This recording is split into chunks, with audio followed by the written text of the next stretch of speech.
Радикалдар зайырлылыққа неге қарсы? Ата заңымыздың бірінші бабында Қазақстан Республикасы өзін зайырлы мемлекет ретінде орнықтыратын жазылған. Зайырлылық барлық діни сенімге бейтарап көзқарасты ұстанатын, дінмен басқарылмайтын, дінді де, дінсіздікті де қолдамайтын жүйе. Бұл қазіргі таңдаған әлем елдерінің барлығы дерлік таңдаған теңдіктің төте жолы. Алайда кейбір радикалды көзқарасқа берілген топтар зайырлы мемлекетті дінсіздік жолындағы жүйе деп қаралып, одан бас тартуға шақырып жүр. Не үшін? Әрине, мұндай бүлікті халық арасына таратып, жат идеологияны тықпалап жүргендердің ар жағында қоғам тұрақтылығын шайқалтып, бірлікке балта шапқысы келетін әлде бір күштер тұрғаны белгілі. Ал олардың қол шоқпарына айналған қарапайым тобыр діни догмаларды заңнан үстем қойып, оны заң мен тәртіптің қайнар көзі ретінде көреді.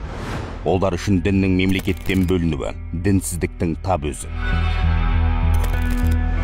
Радикалдар заңның бәрі шариғаттан ғана бастау алуы тиіс деп есептейді. Ал зайырлы мемлекетте заң конституцияға негізделетіні белгілі. Бірақ теріс сенімді тірек қылғандар үшін бұл адам төзгісіз адасушылық.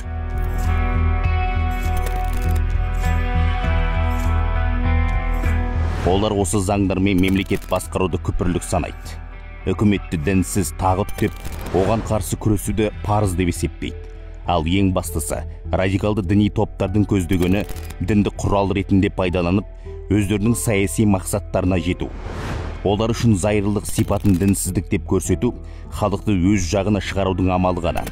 Осылайша әңгүтік идеологияға әбден тойған ерушілердің мемлекетке қарсы айдап салуды мақсат тұтады. Бұл бүгінгі таңдаған үлкен мәселе. Егер халық арасында түсіндіру жұмыстарын жүргізіп отырмаса, бүлікке айналып кету қаупі бар келеңсіздік. Сондықтан желіде отырып, желіккендердің сөзіне ермей, шынайы дерек көзден ғана ақпарат алған абзал.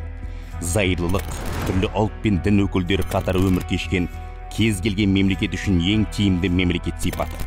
Ол белгілі бір дінді тікелей қолдамаса да, ешбір сенімді қорламайды. Барлық дінге тең көзқарасты ұстанады. Зайырлы қоғамда дінді ұстану не ұстанбау әркімнің өз еркі. Толеранттылық пен төзімділікті тірек қылған зайырлы сипат еліміздегі бейбітшілік пен тұрақтылықтың тегеурінді тірегі.